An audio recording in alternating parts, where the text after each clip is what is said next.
माँ तो माँ होती है, क्या तेरी क्या मेरी। सुबह सुबह अनिल को फ़ोन आया।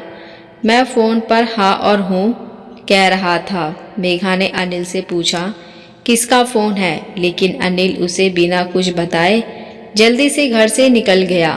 तो इस पर मेघा को बहुत गुस्सा आया और वह गुस्से से अनिल की प्रतीक्षा करने लगी।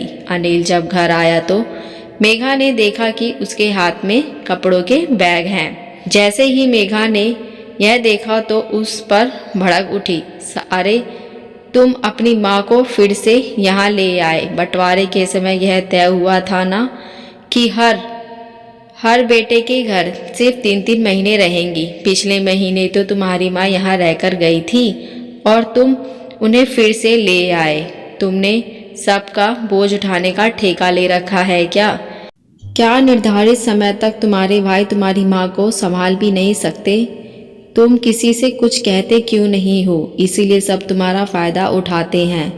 एक तो घर का खर्चा इतना है, बच्चों की पढ़ाई में भी कितना खर्च होता है, और उस पर तुम्हारी माँ की दवाइयों का खर्च। कम से कम इन्हें तो यहाँ आने से पहले यह सब सोचना चाहिए था कि पिछले ही महीने यहाँ से गई हैं।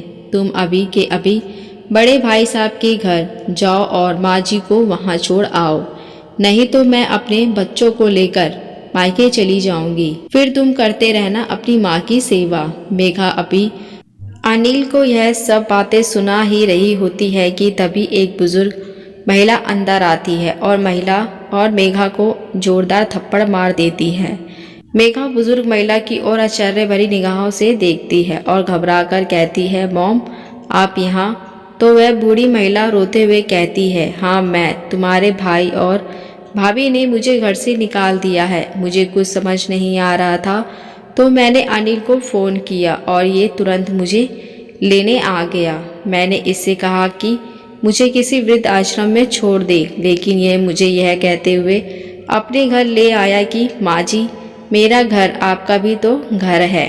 आप सिर्फ मेघा की नहीं मेरी भी माँ हो और तुम इनकी माँ के लिए ऐसे विचार रखती हो। मुझे तो तुम्हें अपनी बेटी कहते हुए भी शर्म आ रही है। मैंने तो तुम्हें यह सब नहीं सिखाया, तुम्हें ऐसे संस्कार नहीं दिए, तुम ऐसी कैसी हो गई? मेरी एक बात हमेशा याद रखना, तुम भी कभी सास बनोगी। जब तुम्हारी बहू तुम्हारे साथ ऐसा व्यवहार करेगी तो उस वक्त तुम्हें इस बात का एहसास होगा कि तुमने भी अपनी सास के साथ कितना बुरा व्यवहार किया था, और उस वक्त अपने बेटे को ना कोसते हुए, क्योंकि तुम तो अपने कर्मों की सजा भुगत रही होगी। यह बात मैं तुम्हें इसलिए बता रही हूँ कि जो जैसा बीज बोता है उसे वैसा ही फल मिलता है। फिर वो अनिल से कहती है, बेटा तुम मुझे अपनी माँ समझकर यहाँ लेकर आए थे, लेकिन मैं ऐसे घर में नहीं रह सकती जहाँ बुजुर्गों का सम्मान ना हो, तो मुझे वृद्धाश्रम में छोड़ दो।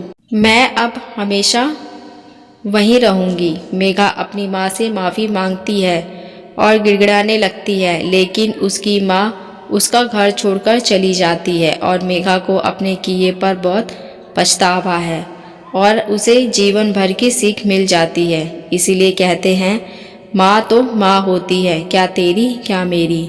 ये छोटी सी माँ की कहानी आपको कैसी लगी मुझे कमेंट करके ज़रूर बताएं। अगर आप हमारे चैनल पर नए हैं तो मेरे चैनल को सब्सक्राइब लाइक शेयर ज़रूर करें। अब मिलते हैं नई कहानी के साथ। देखने और सुनने के लिए धन्यवाद।